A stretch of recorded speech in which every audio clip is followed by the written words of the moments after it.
everyone, and welcome to Maya's Reviews, a book podcast and blog where I review all types of novels. I'm Maya, and thank you for joining me for another book review today. Before getting started, I did want to mention that first of all, I want to apologize for this episode being late. Usually I try to post an episode on Saturday or Friday, but definitely not past Sunday, and it's already Tuesday that I'm recording this. We'll see if it's even out tonight. But I've had construction going on in my house. We're redoing my kitchen flooring, so there's a lot of banging. And I did not want to record and have that in the background the entire time. So thank you for your patience with that. And second, I announced it on my Twitter, but if you haven't seen, I've decided that I will be going to a new episode and new review every other week rather than every week, as I think I said last episode, that I feel putting out better content rather than more content, like quality over quantity, is better to me. I'd rather put out my best than put out just a bunch of stuff to put it out. So we'll be going to that starting after this week. So Christmas weekend, there's not going to be an episode, and then the week after that there will be, and then it'll be every other week from then on, and it'll still be Friday and Saturday. So a review on Friday, episode on Saturday. So we'll be going to that because I just want to put out my best rather than just put out a bunch of reviews. So thank you all for being so patient with that. I just feel like it is what works best for me. So thank you. And I think that's all I have for today for announcements, for schedules, stuff like that. So let's just get into this review.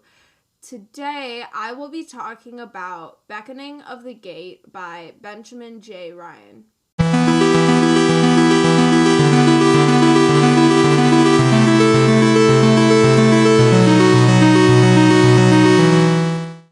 A huge thank you to Benjamin J. Ryan and Odyssey Books for providing me with a copy of this novel in exchange for an honest review. There are some book content warnings. Violence, death, sexual assault, harassment are all present in this novel. Please educate yourself on the potential content warnings for this novel before reading, as I may have missed some here. So just be aware of that. I am human. It's hard to remember everything that happens in the book, and little mentions of things that I would normally put in a content warning. But I do try to write it down. I do try to keep track. So hopefully I've gotten majority of them covered, but as always, I can make a mistake, and there could be something in there that is potentially triggering and upsetting. So please just keep that in mind before reading.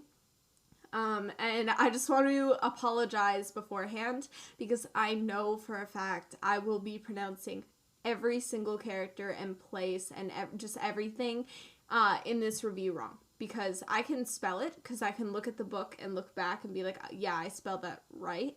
But pronouncing it is an entirely different thing, because this is a high fantasy.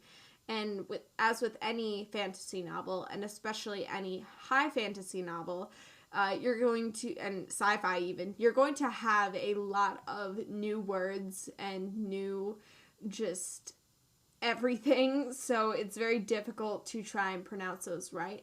So we'll see. We'll see if I can pronounce them. We'll try. But don't bash me if I don't, because I'm just like disclaimer right here, I'm going to pronounce some things wrong. And I'll be struggling a lot trying not to, but it'll happen. So let's get into these quick statistics, my ratings. Overall, I rated this novel 5 out of 5 stars. So everything from plot, setting, characters, writing, to memorability was 5 out of 5 stars. A beautifully written and magical tale, the first novel in the Vāyilian... like I said, I can't even pronounce the series. Vāyilian Threads series is a masterpiece full of adventure, danger, and high stakes. Unlike any fantasy novel I've read before, Beckoning of the Gate was a fantastically thrilling and compelling journey that left me yearning for more. Already 10 seconds in to the review, and I've already pronounced the series wrong, so here we go. Beckoning of the Gate was published by Odyssey Books on October 7th, 2021, and it is 430 pages long and the first novel in the Vāyilian Threads series. I don't know how many parts there are going to be in the series, but hopefully a lot more because I love this book and it's one of my favorite books. And just some a quick description, its genre, whatever you want to call it. It is a fiction, adult or young adult, fantasy, dark fantasy, high fantasy adventure novel. It's a lot of fantasy, very, very much completely separate from our world. So, and its book description from Goodreads, as always. Let's see if I can pronounce anything of this right. The only life Santa Lathagen has ever known has become her prison. Vicious gossip is everywhere. Whispers of a scandal have turned to accusations of murder, and fingers are pointing her way. Feeling powerless and alone, she yearns for escape. When Santa stumbles upon a small rusted key in the forest near her home, it seems her silent pleas have been answered. Awakened by her touch, the key demands to be heard, and she's not the only one to heed its call. Thrust into a world only glimpsed in the stories of her childhood, of fairies and princes and eldritch magic. I'm struggling. Santa sets out to unlock its secrets, but uncovering the truth has its own perils, and as the key's influence grows, she will be left with the choice, survival or sacrifice. But will it truly be hers to make? All the while, in the north, something ancient stirs, a great power that could unravel the very threads of existence. I just wanted to apologize formally to the author, Benjamin Ryan. If you're listening to this by any chance, I'm so sorry. I have butchered every single word thus far, so it's only going to get worse from here. So I deeply apologize if you happen to be listening. And for those of you who are not Benjamin Ryan, who are listening, I still apologize because this is rough. And this isn't the first book I've done this with. Every single fantasy or sci-fi novel, I struggle so hard.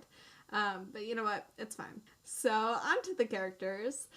The characters within this novel's pages are rich and full of life. Santa Lathagen, a young woman from a small farm town called Silver Valley in the highlands of southern Saratora, one of the Four Kingdoms.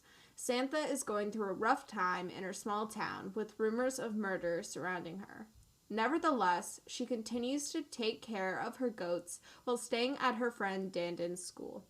At first, Santa is presented as a simple yet headstrong young lady with nothing but a simple life. However, when she discovers a mysterious key in the forest, all Santa has known is turned upside down.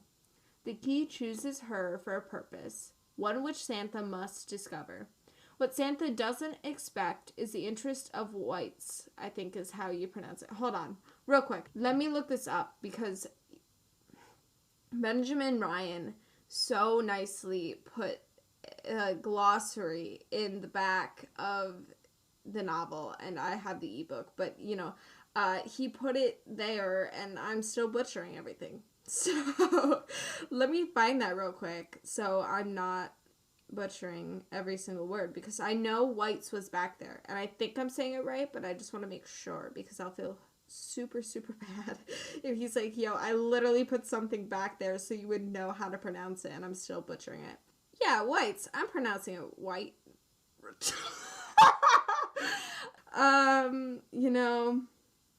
We try, and I just said wrong. I can't speak today. I'm recording at 5 p.m. and I usually record in the morning because nighttime me, this isn't even nighttime, just afternoon me is like delirious. whites, pronounced white, as in, like, the color. Also known as fae or fairy, so. Oh, fairy. I can't pronounce things, you know what? Here we go, back to the review. Anyways, what Santha doesn't expect is the interest of whites or fae in the key. I admired the evolution of Santha over time. So once she knows her presence draws whites and endangers her town, she decides to leave and discover the purpose of the key.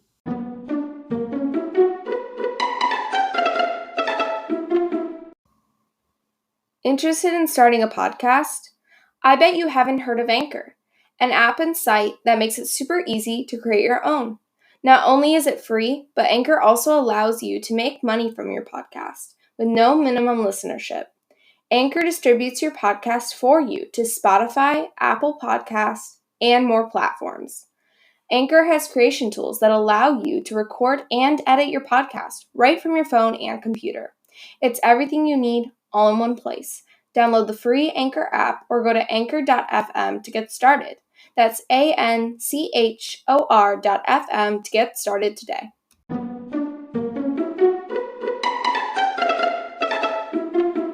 Danton, however, refuses to let her leave town until she has a basic understanding of survival and whites, fae, whatever you want to call them. It's probably not the best idea to go wandering out into the woods not knowing anything, because she is much older than the people who Danton usually teaches, and yet she is in these classes and refuses to pay attention, and so finally she actually needs to learn. She actively needs to use this knowledge that Danton has been trying to teach her, and so she really picks up the pace and tries to learn. And, this knowledge does not come to her right away. Instead, she must work for it. And so she's a realistic yet strong protagonist who is also likable and not selfish.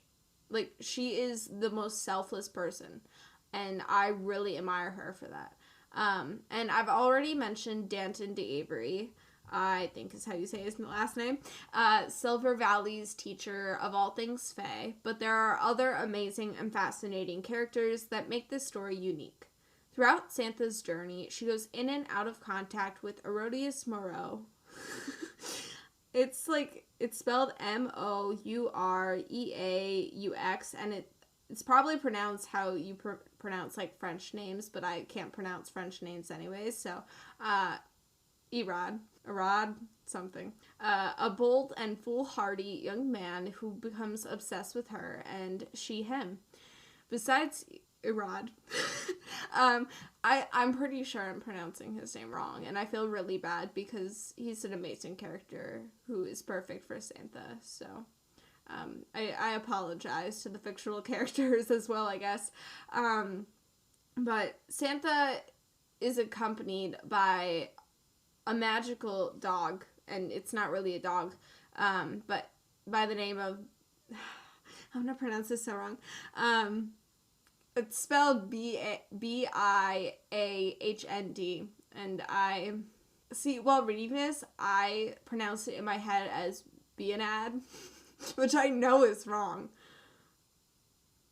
We're just gonna call the dog, who I love, Bia, because I don't want to butcher their name.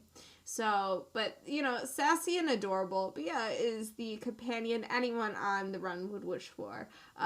She really, really comes in handy and is able to communicate with Santha via their minds, and really helps Santha along and guides her. And is kind of not a motherly figure and not a fatherly figure either, but some kind of authority in her life while she's just in the wilderness, which is really important for her. So, and the whites or fae in this novel are spectacularly created and magical. The challenges they present to Santha add grit and struggle to the story, so they are just amazing. All the characters in here are very fleshed out, and they feel real, and they evolve over time, and they're not perfect, and they are really just amazing characters. Onto the writing and setting. So Ryan does a great job of describing everything perfectly with an atmosphere of magic and darkness. The world is so full of depth and history, which the author is fantastic at conveying to the reader. In this world, there are 4 kingdoms, 2 of which are Sarator and Kalig, I think.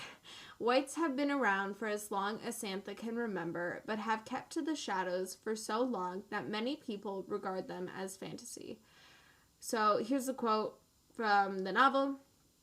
Like the 2 main societies of Fae, the 2 temperaments, seelie and unseelie, the former were considered to be benevolent in nature, the latter less so, and with an insatiable hatred towards humanity.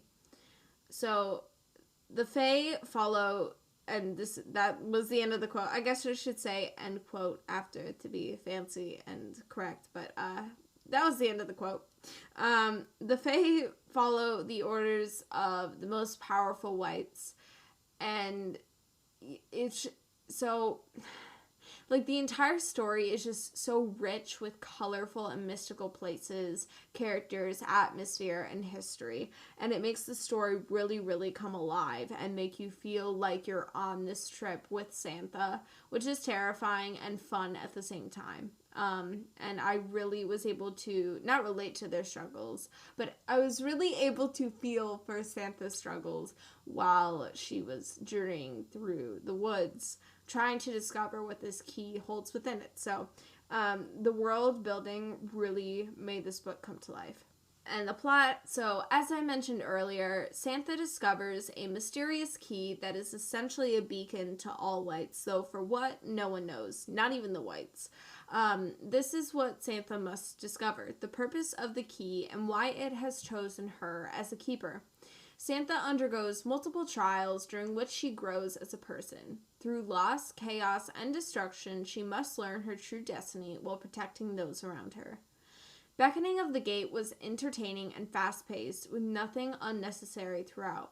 I loved every chapter and page. For each added more to a story, I could not wait to discover the bittersweet ending too. Overall, I loved the feeling of adventure that Beckoning of the Gate gave me as I read of Santha's journey to save her world and friends. Unique and mesmerizing, I could not put this book down and loved every moment. And that is the end of my review of Beckoning of the Gate by Benjamin J. Ryan. I hope you enjoyed it and my horrible pronunciations. And if you did, please check out my blog, Maya's Reviews, at mayagreviews.wordpress.com. You can also find... Why did I sound like I was going to cry? You can also find me at Maya the Bookworm on Twitter, Goodreads, BookBub, and Book Sirens. I'm also on Tumblr at Maya Reviews. If you want me to review your book or want to come on the podcast to discuss a novel, maybe even just reach out to me, you can email me at mayagbookreviews@gmail.com. I do ask that if you are reaching out in regards to a review request, interview, collab, blog tour, or anything publicity related, that you check out my publicity request page on my blog first and then email me. Thank you so much for listening and happy reading!